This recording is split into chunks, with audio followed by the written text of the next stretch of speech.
सिद्धेभ्यः।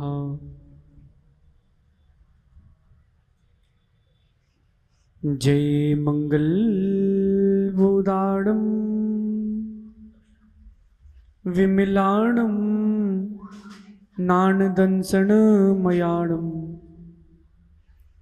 तैलोयसे हराणं नमोऽस्यासव सिद्धाणं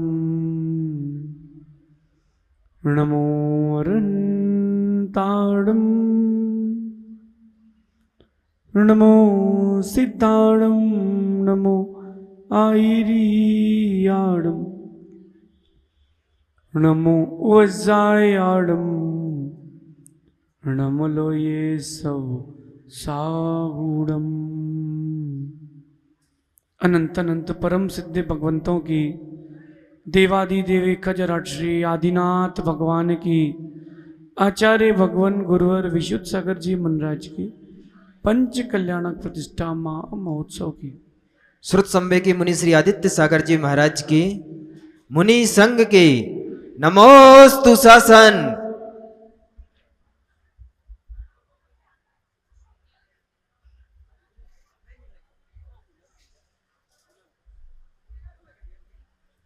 भव्य बंधुओं,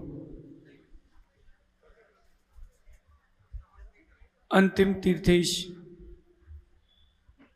भगवान महावीर स्वामी के इस पावन और पुनीत शासन में हम सभी विराजते हैं। तीर्थंकर प्रभु की दिव्य देशनयी मनुष्यों, हम सभी जीवों के कल्याण का साधन है। आज ये जीवन को धन्य करने वाला दिवस आया है। ऐसे दिन बार बार नहीं आते। जो दिन हमारे कल्याण के लिए आए, ऐसे कल्याणक के दिन बार बार नहीं आते। ये मंदसौर है। गांधी जी कहीं किसी के बारे में जानना हो तो रुकना पड़ता है। ये मंदसौर है, यहां धीरे से शोर होता है लेकिन फिर बहुत जोर के होता है।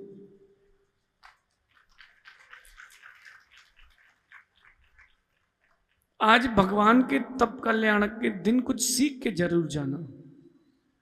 जो ज्ञान आपके पास है, जो वस्तु आपके पास है, वो तो आपकी है। यहां से क्या लेके जा सकते हैं, बात तो उसकी। हर पुरुष का, हर जीव का तप कल्याणक नहीं होता। हर पुरुष का, हर जीव का तप कल्याणक नहीं होता। जो जीते जीते जीते हैं, उन्हीं का तप कल्याणक होता है।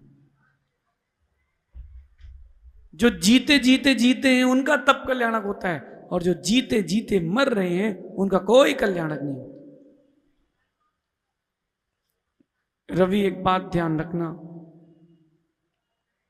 अगर प्रभु के चरणों में हो तो ध्यान रखना, बड़ी बड़ी विपत्तियां भी छोटी विपत्तियां बन के निकल जाती हैं।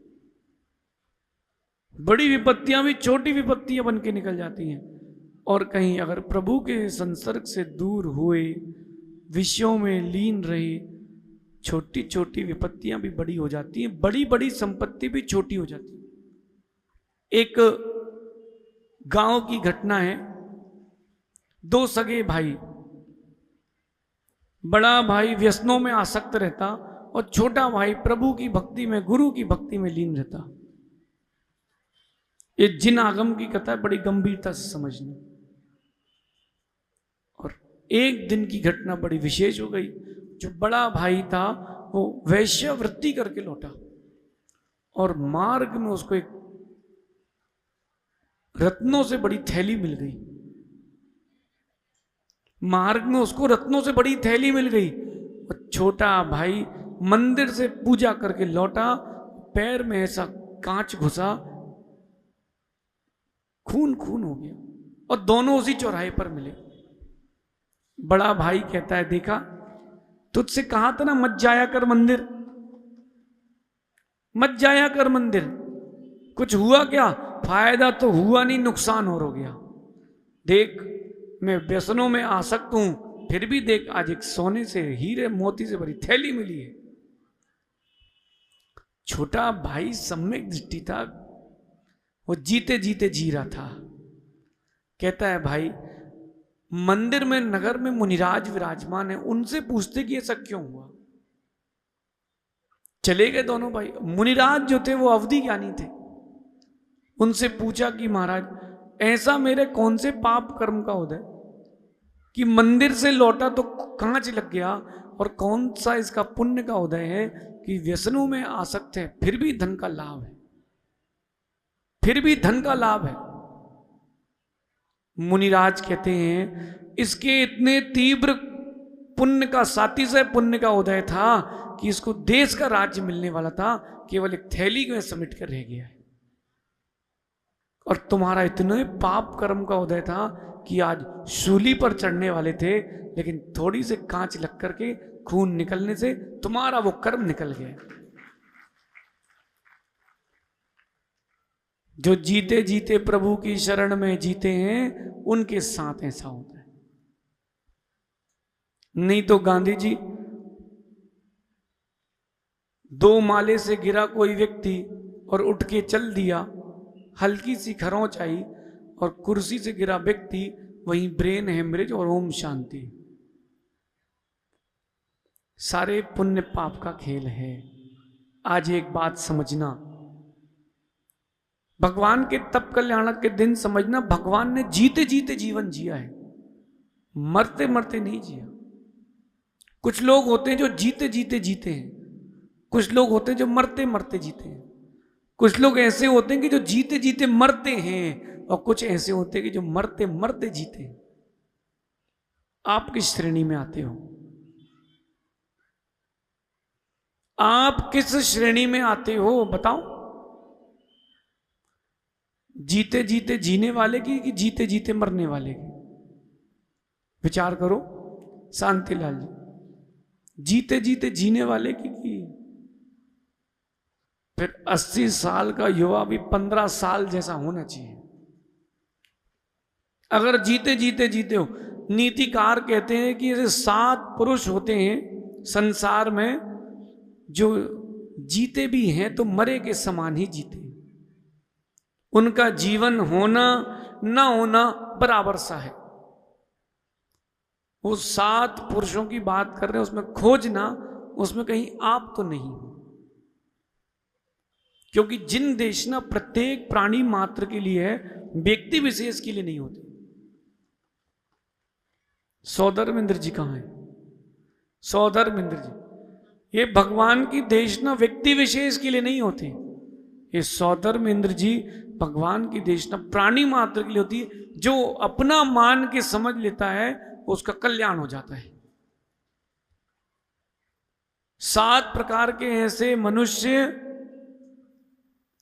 जो जीते हुए भी मरे के समान है, मृत के तुल्य है। आप लोग तो नहीं हो ना? नहीं हो? सोच लेना। सबसे पहले उनके नाम समझ लेते, कौन कैसी प्रकृति वाले मनुष्य हैं। जम्बू प्रसाद जी, जम्बू प्रसाद नाम है कि जम्बू कुमार? हाँ, अरे कुछ भी हो, नाम तो वैसे आखिर में नहीं रहना। लोग बोलेंगे अच्छा आदमी था, अच्छी आत्मा थी, चली गई, अब क्या बचा है? जलाओ। सबसे पहले बोल रहे हैं कंजूस। जो कंजूस व्यक्ति है वो जीते जीते भी मरे के समान है। दूसरा कह रहे हैं क्रोधी। जो क्रोधी है वो दिख रहा है जीते हुए लेकिन मर ही रहा है। तीसरी बात कर रहे हैं जो दरिद्री है, गरीब है, बेचारे का जीवन मृत के तुल्य रहता है। आगे कह रहे हैं रोगी, जिसको रोग हो जाए, एक एक समय उसका निरंतर रोग के चिंतन में रहता है, जीवन जी ही नहीं पाता। और कहते हैं मूर्ख व्यक्ति, जो बुद्धि से शट हो। सहज सागर जी, शट बुद्धि जो मनुष्य है, मूर्ख व्यक्ति है, बेचारे का जीवन किसी काम का नहीं। आगे कहते हैं जो पापी अधर्मी होते हैं, इनका जीवन भी मृत के तुल्य ही है। और अंतिम बात कह रहे हैं, जो पराई नौकरी करते हैं उनका जीवन भी भैया मृत के तुल्य है। कहां महायज्ञ नायक जी है क्या भैया? सुनना ध्यान से, गंभीरता से समझना। ये 7 प्रकार की मनुष्यों की प्रकृति मान लो या 7 प्रकार के मनुष्य मान लो, इनकी प्रवृत्ति या ऐसे अवगुण आपके पास तो नहीं है। अगर हो तो सुधार लो, वरना आपकी गिनती भी मरों की गिनती में ही आएगी।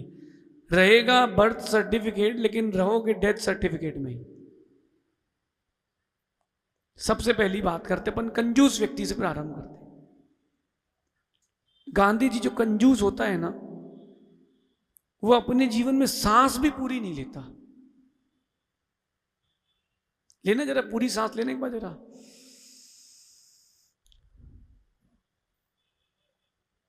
बाकलीवाल जी जो कंजूस होता है वो पूरी सांस नहीं ले पाता। ओ बाकलीवाल जी सुनो ध्यान से, जो कंजूस होता पूरी सांस नहीं लेता। आप जब सोते हो ना तब पूरी सांस लेते हो। जिंदगी भर जीते जीते कभी पूरी सांस नहीं लेते, सोते हुए ही लेते हो, जागते हुए कभी नहीं लेते। जब सोते हो तो अच्छा खर्राटा भी मारता है व्यक्ति और अच्छी पूरी सांस लेता है। क्यों? ये बता रहे हैं कि मनुष्य को कंजूसी विरासत में मिली है। सांस पूरी लेना नहीं जानता, वो जीवन क्या पूरा जिएगा। पीयूष, कंजूस व्यक्ति की बड़ी गर्त होती है, जहां जाता है उसका अपमान होता है और हंसी अलग होती है। आप लोग तो नहीं हो ना? और कंजूस का कमाया हुआ धन भैया व्यर्थ ही जाता है, किसी काम में नहीं जाता, क्योंकि वो जोड़ता है जोड़ता है जोड़ता है, एक दिन पर्याय को छोड़ता है। दादा नीमच सब समाप्त। जब अंतिम सांस निकली सब समाप्त। ये शरीर भी माटी मोल हो जाता है, शरीर भी माटी मोल हो जाएगा, कोई लेगा नहीं। आपका बेटा भी संस्कार कराएगा, रखेगा नहीं। तो क्यों ना कंजूसी से ना जिया जाए, दिल खोल के जिया जाए।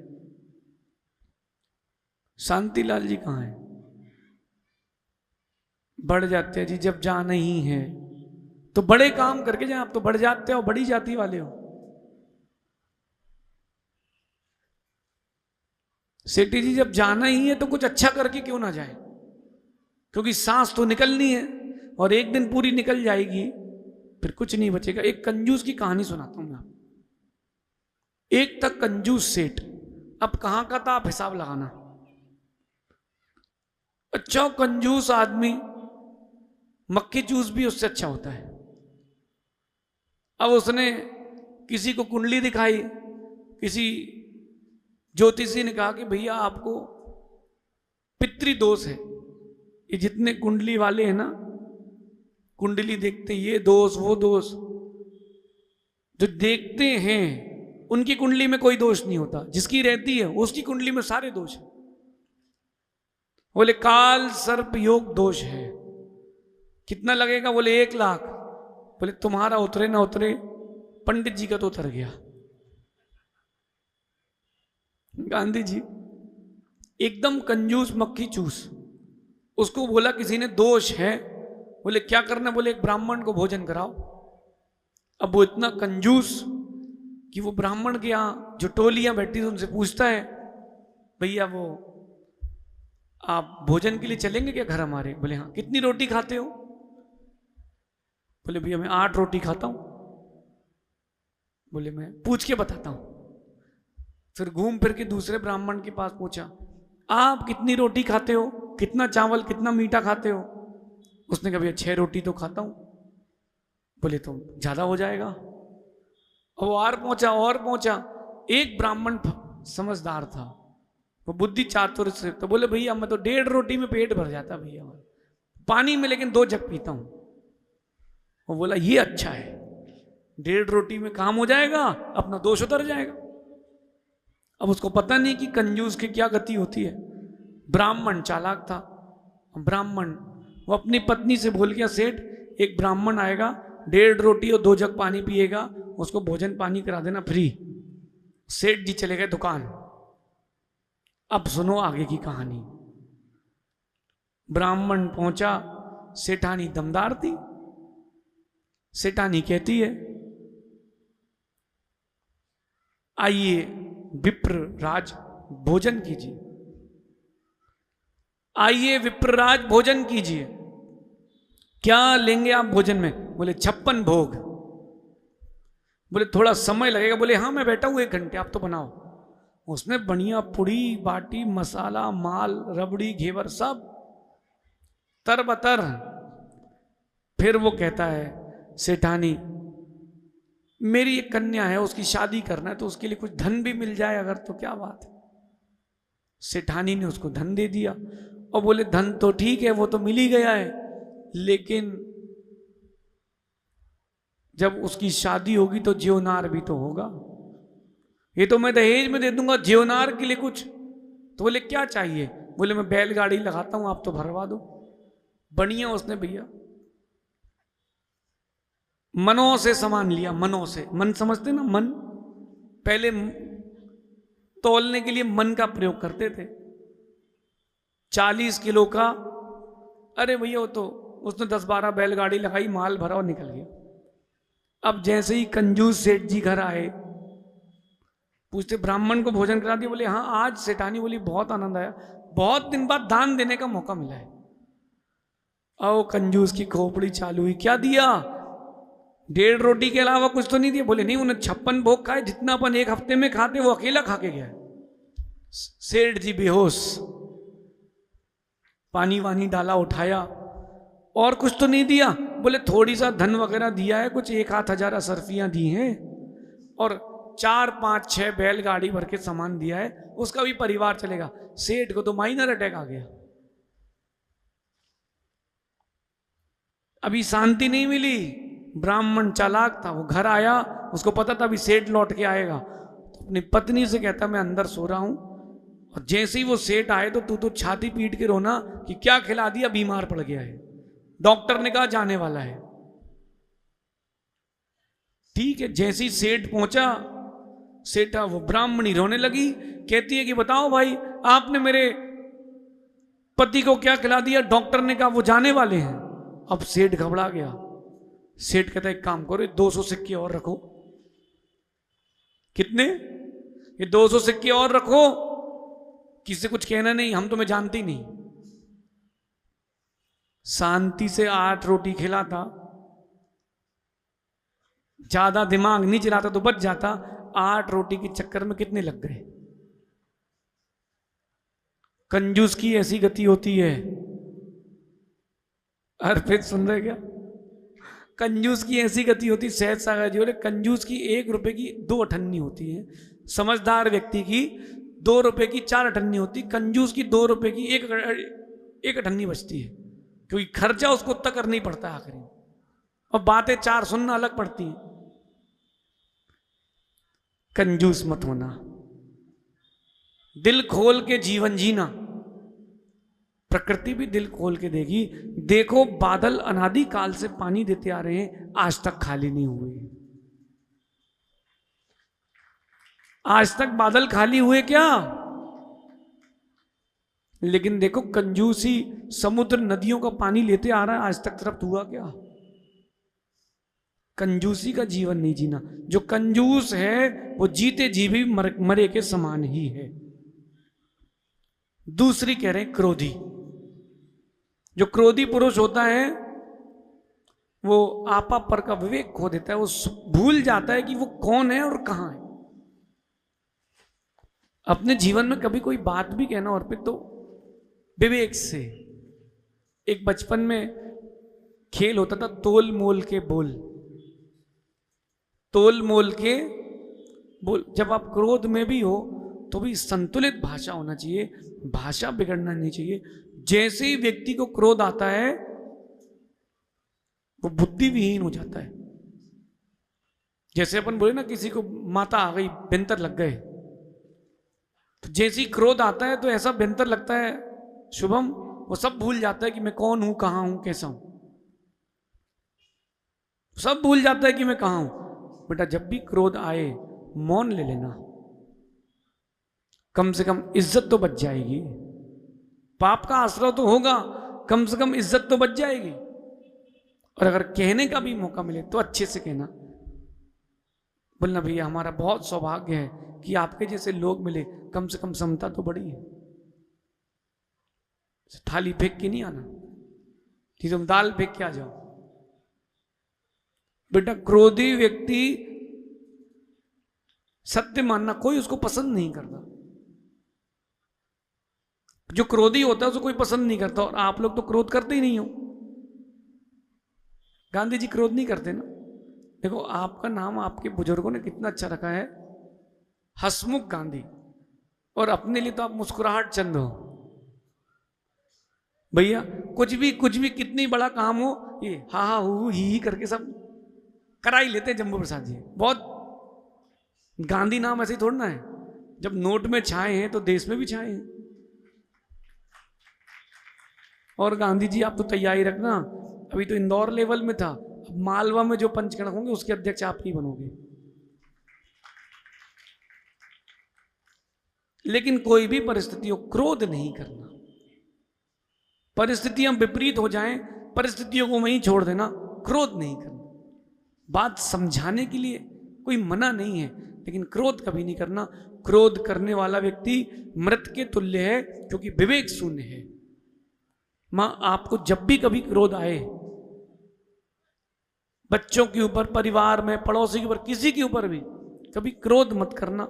समझाना, ना समझे तो आप समझ जाना, लेकिन क्रोध नहीं करना भाई, क्योंकि क्रोधी व्यक्ति मृत के तुल्य ही है। अब जीते जीते जीना है कि जीते जीते मरना है, अपने ऊपर है विचार करना। बेटा हनी, पैसा दुनिया में बहुत जगह मिल जाएगा, नाम भी बहुत जगह मिल जाएगा, लेकिन बेटा बुद्धि हर जगह नहीं मिलेगी। बुद्धि हर जगह नहीं मिलेगी। बुद्धि आपको गुरु के चरणों में ही मिलेगी।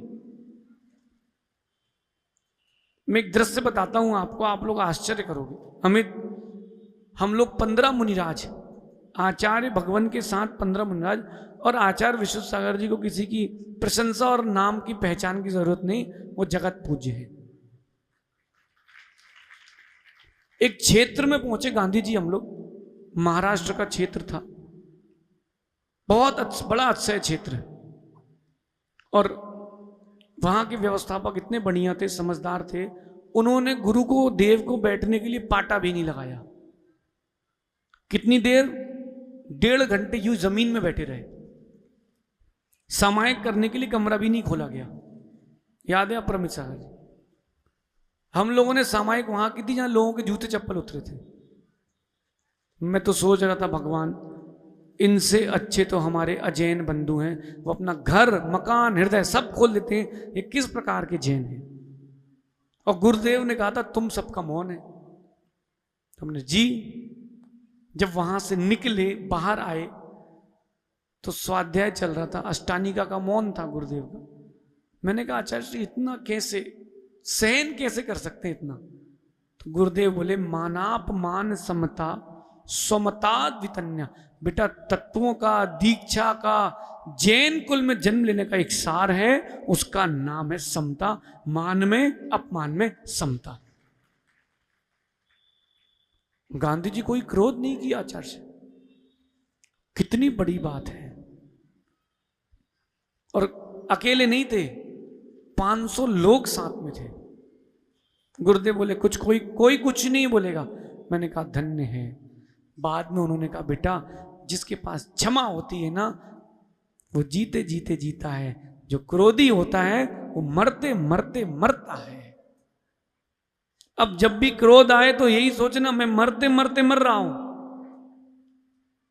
और वो बच्चों के टैटू आते हैं ना, जो बच्चों वाले टैटू, वो जो टॉफी वगैरह खाओ उसमें निकलते हैं, ऐसे ही बनवा लेना। Highly flammable, keep safe distance. जब क्रोध आए तो वो टैटू निकाल के ऐसे लगा लेना। बोले भैया अभी दूर रहो, ज्वलनशील पदार्थ। हाँ भैया, जो क्रोधी होता है अपन तो भैया उससे दूर ही हो जाते भैया। दूरी अच्छी है। कम से कम अपने भावों की विशुद्धि तो नहीं जलेगी। मां सुन रहे ना, जीवन की कोई भी परिस्थिति हो, मौन ले लेना। और सर्वश्रेष्ठ बताऊं, अगर वृद्ध अवस्था में चाहते हो कि पूरी पूरी सेवा हो, क्रोध नहीं करना, टोका टाकी नहीं करना, मौन लेना। भैया इस मंदिर के जो जो व्यवस्थापक हैं सबसे कह रहे हैं, भैया अगर आप चाहते हो कि मंदिर में पुजारी बढ़े, अभिषेक करने वाले बढ़े, तो जितने वृद्ध हैं वो टोका टाकी ना करें। ये वृद्ध लोग टोका टाकी करते हैं और बेचारे जो लोग नए आते हैं उनका मन खराब हो जाता है। कितने लोग सहमत हैं इससे? वो वृद्ध लोग टोका टाकी करते हैं, अब ये नहीं करो, अब वो नहीं करो, अब शांति धारा हो गई, अब अर्घ चढ़ गए, अब किसको धोती ऐसी पहनो। उनको क्या लगता है कि ये केवली हो गए, सर्वज्ञ हो गए। भैया 4 दिन पूजा अभिषेक करने से कोई ज्ञानी नहीं हो जाता। जब गांधी जी मैंने पहली बार अभिषेक करना चालू किया था, तो जो नया नया व्यक्ति होता है वो सोचता है हर वेदी पे अभिषेक कर लो, घर चले जा एक अर्घ चढ़ा के। सही है ना? मेरा यही सोचता, आप लोगों का भी यही रहता था क्या? तो ऊपर की वेदी में जबलपुर में लाडगंज में मंदिर में अभिषेक चला था, एक दादा कर रहे थे अभिषेक। मैंने कहा चलो इतनी सुकून से, ये तो जबलपुर का लाडगंज अभिषेक हो तो 100 लोग इकट्ठे होते, दादा अकेले कर रहे हैं, अपना पुण्य। हमें क्या पता था कि पाप का होता है। अब मैंने कलश उठाया और जैसे ही उठाया भगवान के ऊपर से लाया, अरे भैया दादा को तो माता आ गई, क्रोध वाली माता। बस जीभ बाहर नहीं निकली और उन्होंने ऐसा ऐसा नहीं किया, बाकी सब हो गया। बोले तुमने पाप कर लिया, अब तुम कहां जाओगे? अब मैं तो कलश लेके खड़ा। मैंने कहा भगवान क्या कर लिया मैंने? अब मैंने दादा करना क्या, रख दें कि पकड़े रहे? बोले तुम वैसे भगवान के ऊपर से कलश उठा के ले आए, ऐसे पीछे से घुमा के लाना चाहिए। मैंने दादा अभी क्या करना है बताओ, आप तो रख दें कि जाएं, क्या करें? बोले कर लो। मैंने किया, मैंने भगवान अगली बार बिना अभिषेक के चले जाऊंगा, दादा जहां दिख जाएंगे वहां तो जाऊंगा ही नहीं। कुछ साल बाद गुरुदेव मिले, अब अपनी हो गई दीक्षा। अब गांधी जी दीक्षा के बाद हम फिर पहुंचे जबलपुर, वो दादा वहीं अकेले खड़े होकर अभिषेक कर रहे थे। भगवान भी सोचते होंगे ये पुजारी जाए 100 और पुजारी आए। क्रोधी व्यक्ति की ये स्थिति होती है भैया। हनी बेटा, क्रोध को जीवन में स्थान मत देना। तुमने अगर क्रोध को स्थान दिया है, सारे स्थान जिनके अन्य लोगों के तो सब चले जाएंगे। माँ भी बेटा मानना बंद कर देगी, बहन भी भाई मानना बंद कर देगी, मित्र शत्रु हो जाएंगे। इसलिए क्रोध मत करना। क्रोधी व्यक्ति जीते जीते मरता है, मरते मरते मरता है। कोमल जी पंछी, भाव कोमल रखना, पंछी की तरह सिद्ध बन जाओगे, पता नहीं चले। क्रोध नहीं करना। और एक बात ध्यान रखना, जो गुरु होते हैं ना, उनकी बुद्धि आपसे तीव्र होती है, श्रेष्ठ होती है। तो गुरु बुद्धि विशेषता पर जीना, हो सकता है आपके मन का ना हो, लेकिन सर्वश्रेष्ठ कार्य हो। नहीं हो तो आप देख लो, मंदसौर के पंचकणा का हल्ला पूरे भारत में चल रहा है। यहां का शोर वहां तक हो रहा है। तीसरी बात करते हैं दरिद्री। दरिद्री यानी गरीब। एक गरीब की बेचारे की स्थिति ऐसे होती है, आज का भोजन कर लिया, कल का कुछ है नहीं, रहने के लिए घर है नहीं, पढ़े लिखे हैं नहीं, कपड़े हैं नहीं, नहाने की व्यवस्था नहीं है, यूं ही झोपड़ी बना करके कहीं रह ली। भैया दरिद्री की स्थिति भी ऐसी होती है, बेचारा जीता तो है लेकिन मरते मरते जीता है। इसलिए प्रभु किसी को कभी गरीबी ना दे, और गरीबी दे भी दे तो बुद्धि से गरीब नहीं होना चाहिए। किससे? भैया यहां वृद्धाश्रम वगैरह है क्या मंदसौर में? हाँ, क्या स्थिति आ गई है। बच्चे मकानों पे मकान बना रहे हैं और पिताजी मां को वृद्धाश्रम छोड़ के आ रहे हैं। जो जो बच्चे अपने माता पिता को वृद्धाश्रम छोड़ रहे हैं ना, भैया ध्यान रखना, तुम जैसे लोगों को नरक में भी जगह नहीं मिलेगी। जिन्होंने जन्म दिया और उनको तुमने यूं छोड़ दिया। 1 मिनट के लिए सोचो, जिसको पाला पोसा हो, तेज आवाज में बोल दे तो कैसा लगता है। इसलिए गांधी जी जिनको कभी सिखाया था चलना संभल संभल कर, आज वही बेटे पिता को देखकर चलते हैं तेवर बदलकर। एक वृद्ध मां को मैंने देखा भी आश्रम में, वृद्ध आश्रम में, बड़ी स्थिति दयनीय थी। गवर्नमेंट 400-500 रुपए का भत्ता देती थी वो, और भोजन की व्यवस्था जैसी टूटी फूटी वैसी चलती थी। हम लोग उस वृद्ध आश्रम गए, वो माँ ने, भैया उसके पास 200 रुपए की संपत्ति थी। कितनी? वो गवर्नमेंट से 300-400-500 रुपए मिलते थे ना महीने के खर्चे के लिए, तो उसके पास 200 रुपए की व्यवस्था थी। वो खड़ी हुई और 200 रुपए टेबल पे चढ़ा गई, बोले गुरुजी के लिए ले देना भैया। हमने कहा नहीं नहीं, हम लोग मुनिराज हैं, जैन मुनि लेते नहीं। बोले नहीं, वो तो आप तो करो, आपको जो करना हो। मैंने कहा देखो, भले ही गरीब है लेकिन बुद्धि से गरीब नहीं, उसको पहचान है कि गुरु क्या होते हैं, उसको पहचान है कि गुरु क्या होते हैं। भैया जीवन का कोई भी क्षण हो, माना कि परिस्थिति में गरीबी हो तो हो, बुद्धि में गरीबी ना हो। दरिद्री व्यक्ति की बड़ी स्थिति दयनीय होती है। आप लोगों ने सुगंध दशमी के व्रत किए, इंदौर में उसको चमक दशमी कहते हैं। क्यों गांधी जी? सुगंध दशमी के व्रत किए आप लोगों ने? नहीं किए कभी मां? किए हैं, उसकी कथा सुनी है। दुर्गंधा नाम की स्त्री ने वो व्रत किए थे सुगंध दशमी के, तब से प्रसिद्धि हुई है। दिगंबर मुनि को देखा और मुख से अब शब्द निकल गए, कहां से नंगा निकल गया, मेरे श्रृंगार में विघ्न हो गया। इतना बोल नहीं था भैया। अनेक भाव सूकरी, अनेक भाव कुकरी, ऐसी अनेकों पर्याय प्राप्त करने के बाद स्त्री पर्याय मिली। और जब भी वो मुख से बोलती थी, 1 योजन दूर तक, 1 योजन दूर तक उसके मुख से बदबू आती थी। कैसी पर्याय सोचो आप, जब बाहर वाले को इतनी बदबू आ रही तो अंदर वाले का क्या हो रहा होगा। कितनी दूर तक? 1 योजन दूर तक। गांव से उसको उठा के बाहर रख दिया गया, 1 योजन दूर। एक मुनिराज मिले, देख करके उसको जाति स्मरण हो गया, तो वही मुनिराज है कि जिनकी हमने निंदा की थी।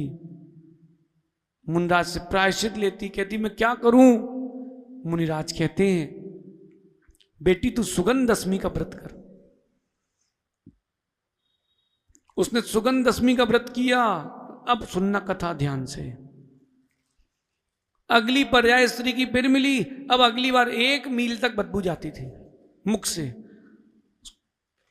उसको जाति स्मरण हुआ। अगली पर्याय में फिर मुनिराज से पूछा, मैंने तो पिछली पर्याय में व्रत भी कर लिया था, फिर भी कर्म नहीं किया। भगवान मुनिराज कहते हैं जो दारुण कर्म होते वो ऐसा पीछा नहीं छोड़ते, वो ऐसे पीछा नहीं छोड़ते। देखो भाई कर्म का कैसा जोर। एक समय के लिए मुनि की निंदा की और देखो कहां दरिद्री बनना पड़ा। सत्य कथा है कि नहीं? दुर्गंधा की है, पढ़ी की नहीं आप लोगों ने?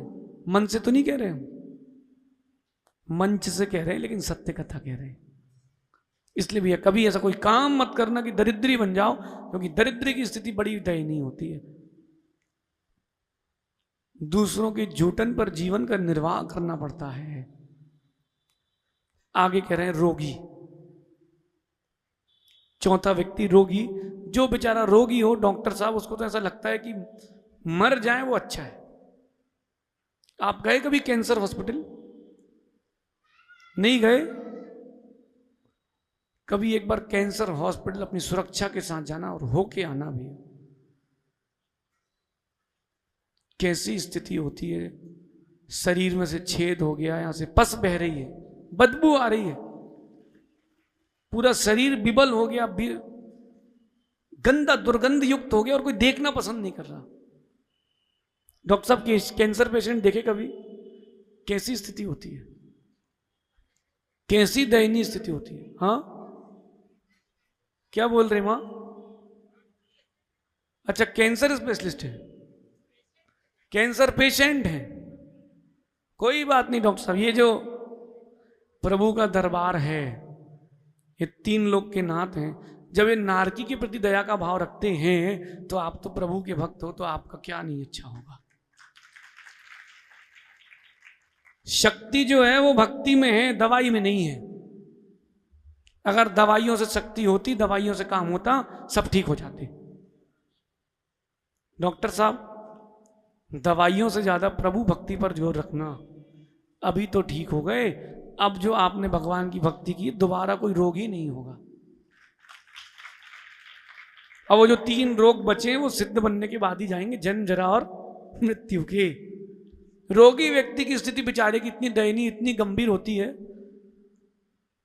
पैसा है तो खा नहीं पाएगा और इतना पैसा इलाज में लग जाता है कि कुछ खाने लायक बचता नहीं। बड़े बड़े सेठों को देखा भैया हमने, पूरे नगर के नगर को जीवनार करा लें, लेकिन अरुण जी बेचारे की स्थिति ऐसी, वो मूंग की दाल के पानी में पतली सी रोटी लगा के खा रहा है और बढ़िया बाकी चीजें सूंघ रहा है। दूध दे दो, अच्छा दूध ऐसा होता है। मिठाई दे दो, क्योंकि अब उसको शुगर है, नमक नहीं खा सकता, बीपी है। ज्यादा गरिष्ठ चीज नहीं ले सकता क्योंकि किडनी खराब है। प्रभु से एक प्रार्थना करना, भगवान जब भी इस पर्याय से जाऊं निरोगी ही जाऊं, क्योंकि रोग रहते, संक्लेशता रहती, बेचारे को हर समय लगता है कि क्या कर लूं। एक रोगी था भैया, रोगी, और उसको जो रोग हुआ वैद्य के पास गया, राज वैद्य के पास। उसने बताया कि ऐसे ऐसा रोग हो गया डॉक्टर साहब। उनने कहा तू भाई पर्ची बनाई, तो पर्ची बना के रख ली, उससे कहा तू मर जा। डॉक्टर क्या कहता है, तू भग जा यहां से, मर जा। लेकिन नियोग अच्छा था उसका। गलित कुष्ठ था उनको, गलित कुष्ठ मतलब शरीर के अंग जो हैं वो गल गल के गिर रहे थे नीचे अर्पित। लेकिन कुछ तो पुण्य किया होगा, पूर्व पर आएगा तो बच गया। वो शमशान घाट गया, वहां एक मुर्दे की खोपड़ी पड़ी थी और बरसात हुई, पानी भर गया। वो सोच रहा था कैसे मरूं, और एक सांप आया, उस खोपड़ी में उसने पानी पी लिया। सांप आया, उसने उस खोपड़ी का पानी पी लिया और पानी जैसे पिया तो विष भी छोड़ दिया। अब वो सोचता ये खा के मर जाओ, पैसे भी नहीं लगने और यहीं के मर जाएंगे, शमशान में कोई जला देगा। उसने भैया वो खोपड़ी का पानी पी लिया और जैसे उसने खोपड़ी का पानी पिया उसका पूरा गलित कुष्ठ ठीक हो गया।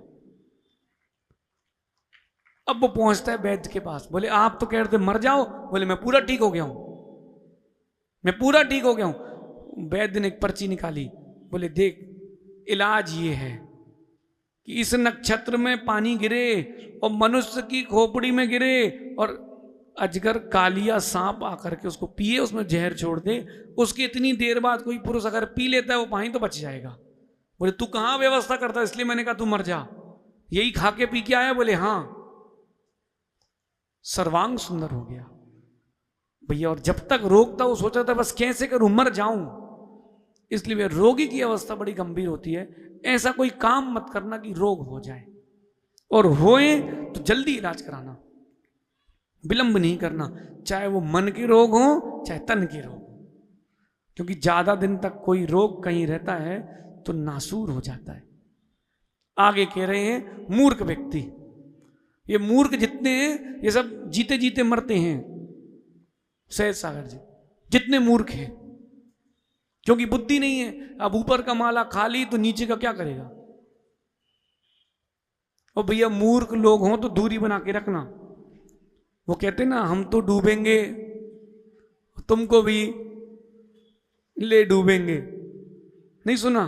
मूर्ख व्यक्ति की यही कहानी कि हम तो डूबेंगे सनम, तुमको और ले डूबेंगे। मूर्ख व्यक्ति की स्थिति भी ऐसी ही है। बेचारे के पास बुद्धि होती नहीं, विवेक है नहीं, क्या करना क्या नहीं करना पता नहीं रहता। अब विचार करना,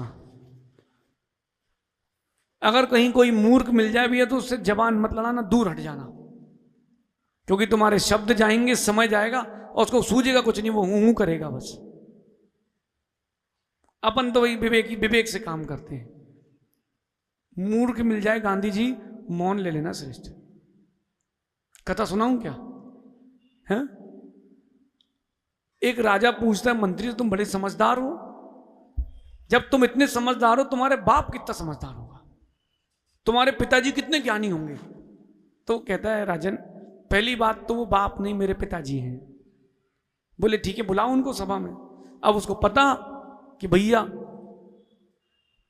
कि पिताजी को इतना कुछ आता ही नहीं है, तो बोले पिताजी आप जाना तो मौन रहना, एक भी प्रश्न का उत्तर मत देना। वो समझ के बोले बेटा समझदार है, उसकी मान लो। सभा में पहुंचे राजा जी, राजा जी की सभा में मंत्री के पिताजी। अब पूछते तुम्हारा नाम क्या है? बुड्ढे। तो कुछ नहीं बोले, खड़ा ही रहे। कहां रहते हो? कुछ नहीं बोले, खड़ा रहे। क्या कमाते हो? कुछ नहीं बोले, खड़ा रहे। फिर और पूछा, कुछ जवाब ही ना दे। बोले कहां से मूर्ख लोगों से पाला पड़ गया, भगाओ इसको इधर से बाहर। और बेइज्जती करके भगा दिया भैया।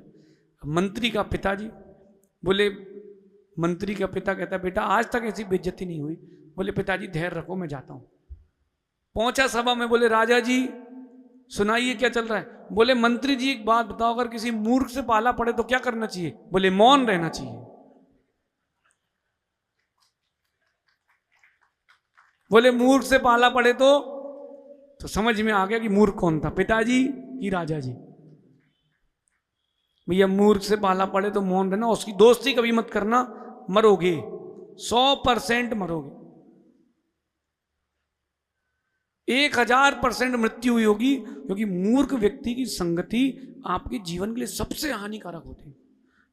भैया स्कूल हो चाहे व्यापार हो, जिसके पास बुद्धि नहीं है उससे दूरी बना के रखना, कब निपटाएगा पता नहीं। एक पंडित जी थे, जम्बू प्रसाद जी, बढ़िया पंडित जी, समझदार ज्ञानी पंडित जी थे।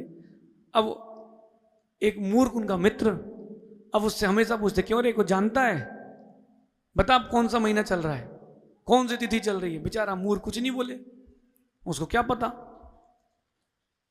एक दिन पंडित जी बोले तू मेरे साथ चल, कुछ दिन रहेगा तो ज्ञानी बन जाएगा। और बेचारे को बड़ी टीस थी। अब पंडित जी पूछते बता कृतिका नक्षत्र के बाद कौन सा नक्षत्र आता है, पता है? अरे गधा है, तुझे कुछ नहीं आता। ये मार्ग कितने दूर जाना है, कितने 1 मील में कितने किलोमीटर होता है, पता है? बोले नहीं पता। तुझे क्या पता, कुछ नहीं पता है। चलते चलते हो गई रात, अब जंगल में दोनों सोए। अब वो मूर्ख सोचता है कि पंडित जी को बताना तो है कि अपन ज्ञानी हैं, कैसे बताएं, आइडिया नहीं मिल रहा। उसको आइडिया सूझा, घर गया, एक चाकू लेके आया। क्या लेके आया? बड़ी चाकू लाया। और पंडित जी सो रहे थे, रात को उनकी गर्दन निकाल ली और गर्दन निकाल के पेड़ के पीछे रख दी और बढ़िया उनके शरीर के सामने, धड़ के सामने बैठ गया। लोग निकलते सुबह की लाश के सामने क्यों बैठा है भाई? 6 घंटे हो गए, 8 घंटे हो गए, 10 घंटे हो गए। एक सिपाही निकला, पूछा क्या कर रहे हो उसके साथ? बोले कुछ नहीं, पंडित जी हैं, अभी सो रहे हैं, अभी सो के उठेंगे, पूछेंगे मेरी गर्दन कहाँ है तो मैं बताऊंगा कि पेड़ के पीछे रखी है, फिर मैं कहूंगा तुम ज्ञानी की मैं। देख लो भैया, मूर्ख की संगति से बेचारे निपट गए। ऐसा कोई अगर हो भैया दूरी बना लेना, जीवन पे आ रहा है। मूर्ख व्यक्ति भी जीते जीते ही मरता है। और अंतिम 2 पुरुष, एक पापी अधर्मी, उसको लगता है कि मैं जी रहा हूं, पैसे हैं, संपत्ति है, सब कुछ है, वो जी नहीं रहा, मर रहा है, क्योंकि आने वाली उसकी गति अधोगति है। जो गुटखा खाते हैं, सिगरेट पीते हैं, दारू पीते हैं, मांस खाते हैं, अभक्ष का सेवन कर रहे हैं, सबकी यही गति होगी, दुर्गति। भैया तू तो नहीं खाता गुटखा, पाउच, सिगरेट, इतना सुधरा? मंदसौर में तो नहीं इतने सुधरे लोग। आप लोग खाते गुटखा? कोई है जो गुटखा खाता है सभा में? नहीं, हम छुड़वाएंगे नहीं, घबराओ नहीं आप। अशोक जी, नहीं कोई खाता हो तो बता दो आप। हैं? नहीं बोलेगा, कोई बात नहीं, अच्छे अच्छे भूत बोलते हैं यहां पर, आप क्यों घबरा रहे हो? आप लोग पूरी सभा में कोई नहीं खाता ना गुटखा, जितने बैठे सबका त्याग है हाथ से। बताओ कौन कौन खाता है, हाथ उठाओ। कोई नहीं खाता इतनी बड़ी सभा में? आप लोगों तो नहीं खाती कहीं? हैं? कौन? एक हाथ उठ गया भैया, एक पीछे से और उठ गया। भैया सुनो ध्यान से, ये छोटे छोटे व्यसन बहुत खतरनाक हो जाते हैं, फिर कैंसर जैसी बीमारी होती है, पूरे घर का पैसा लगता है, घर वाले भी दरिद्र हो जाते हैं। सिगरेट तो नहीं पीते आप लोग? माँ आप लोग तो नहीं पीते बीड़ी वगैरह? अरे हंस रहे हो आप। हमने देखा पति पत्नी दोनों साथ में बैठ के घिस रहे, पत्नी बना के पति को दे रही, पति बना के पत्नी को दे रहा। जैन। मैंने कहा धन्य है। बोले ये बना के देती तभी मेरी उतरती है। सही है कि नहीं भैया? ऐसी परिस्थिति आप लोग तो नहीं लेते ना बीड़ी सिगरेट? हाँ, अरे कभी कभी ऐसी पार्टी वार्टी में ओ भैया महायज्ञ जी भैया विदेश चले जाना, लेकिन संस्कार देश के ही रखना। भैया जितने लोग ये 5 पापों में लीन हैं, बेचारे जी तो रहे हैं, मरे के समान ही जी रहे। अभय जी क्या कर रहे हो? अब मत खाना, फ्री में मिल जाए तो भी नहीं खाना हैं? आज से पक्का। देखो अभय जी को मत छेड़ो, देखो लाल हो गए। वो कह रहे बोले महाराज जी नाम क्यों लेते? अरे वो हजारों में अलग से एक दिखता है, इसलिए उसका नाम चलता है। ये लोग तो बूढ़े होंगे, आपके तो वैसे ही सफेद है, क्या टेंशन है? लेकिन फिर भी बैराग नहीं हो रहा। बताओ, पापी व्यक्ति जो है वो बेचारा हर श्वास श्वास मरता है। पुण्य आत्मा जो प्रभु की सेवा करता है, गुरु की सेवा करता है, वो जीते जीते प्रत्येक क्षण जीता है। पापी व्यक्ति से भी ये बच के रहना। उसको पता ही नहीं कि हिंसा क्या है, झूठ क्या है, चोरी क्या है, कुशील क्या है, परिग्रह क्या है, पता ही नहीं। और शुभम बेटा, जिस चीज से तुम्हारी गरिमा गिरे, जिस चीज से गरिमा गिरे वो चीज नहीं करना, क्योंकि गुरु की पलक में एक बार बैठ गए तो जन्नत के नजारे देखेंगे, और एक बार उनकी पलक से गिर गए तो जहन्नुम भी नहीं मिलेगा। पापी, अधर्मी, और अंतिम कह रहे हैं जो पराई नौकरी करे, जो नौकरी करे बेचारा, उसकी तो स्थिति खराब होती है। पद्म पुराण का दृष्टांत आता है कृतांत वक्त का, जब राम ने कहा जाओ इसको जंगल में छोड़ के आओ सीता को, उसका मुंह ना देखूं, ऐसी जगह छोड़ के आना जहां कभी सूर्य की रोशनी का प्रवेश ना हो, जहां हाथी मरे पड़े हों सिंगों के द्वारा, ऐसे बीवान जंगल में छोड़ के आना।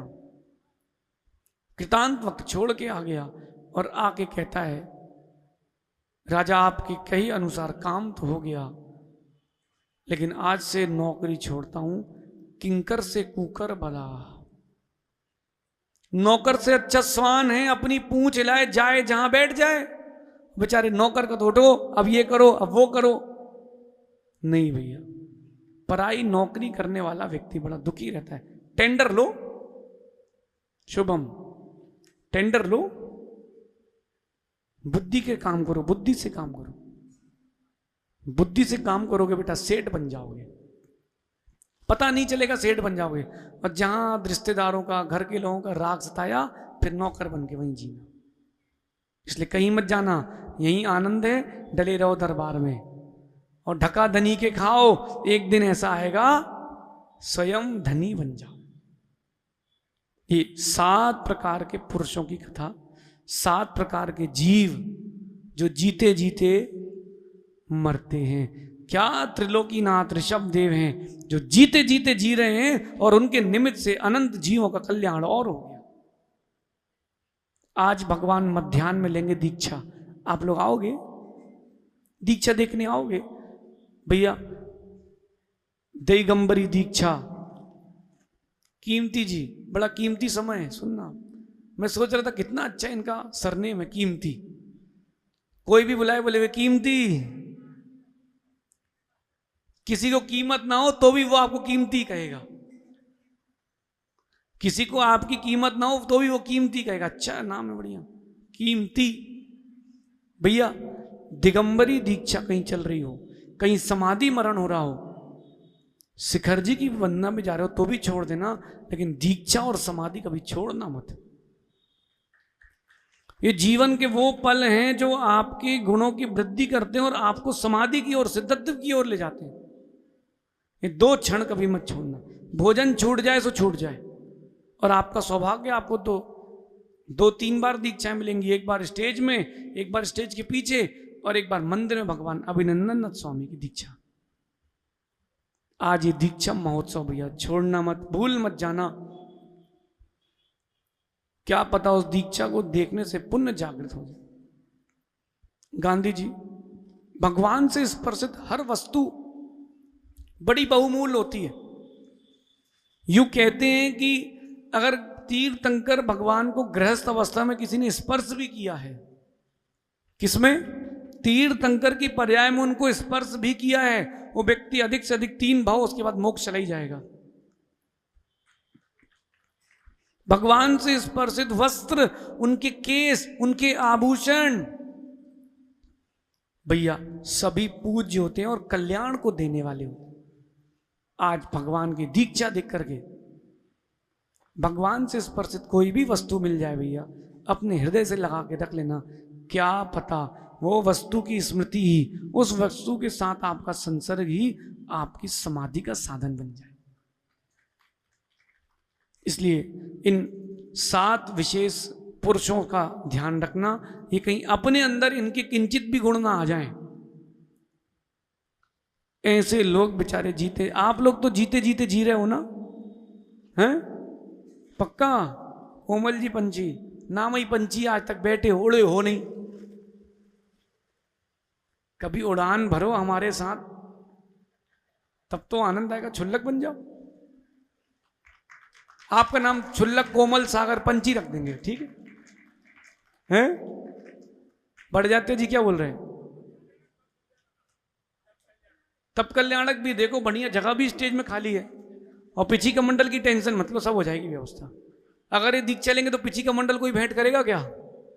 हाँ, बहुत सारे लोग हैं, आप तो तैयारी करो। तैयारी है क्या? किसकी? वो कोमल जी कह रहे बड़जाते जी को ले जाओ, बड़जाती जी कह रहे पंछी को ले जाओ, उसको उड़ने की आदत है, किसको ले जाए? ऐसा ही है भैया, हर कोई एक दूसरे के लिए कहता है इनको ले जाओ, ये अच्छे हैं। आप सभी अपने जीवन में 7 प्रकार के मनुष्यों से बचें, और अगर ये किंचित भी गुण अपने अंदर अवगुण आए तो इससे अपने आप को बचाएं, क्योंकि ये जीते जीते मर रहे हैं। भैया पीयूष, जीते जीते नहीं मरना, अपन को जीते जीते जीना है। जो जीते जीते जीते हैं वही अंतिम समय समाधि मरण करते हैं। जो लोग धन के पीछे, संपत्ति के पीछे, विवाद के पीछे रहते हैं, बेचारों की कोई गति नहीं है। अपन प्रभु के पीछे हैं। प्रभु शरण और गुरु चरण, ये 2 चीज जहां हो गई वहां सब भद्रता, कल्याण कल्याण ही। आप सभी इन 7 प्रकार के पुरुषों से बचें, और कहीं अपने अंदर ये ना दिखे, ऐसा विचार करना तो विशुद्धि जारी है, वरना विशुद्धि जा रही है। अपनी विशुद्धि को निरंतर जारी रखें, और जहां कोई संकलिष्टता है तो ओम इग्नोराय नमः, ऐसा भाव रखना। शेष आगे देखेंगे। भगवान महावीर स्वामी की, आचार्य भगवान गुरुवर विशुद्ध सागर जी महाराज की जय बोलो। परम पूज्य गुरुदेव आदित्य सागर जी महाराज की।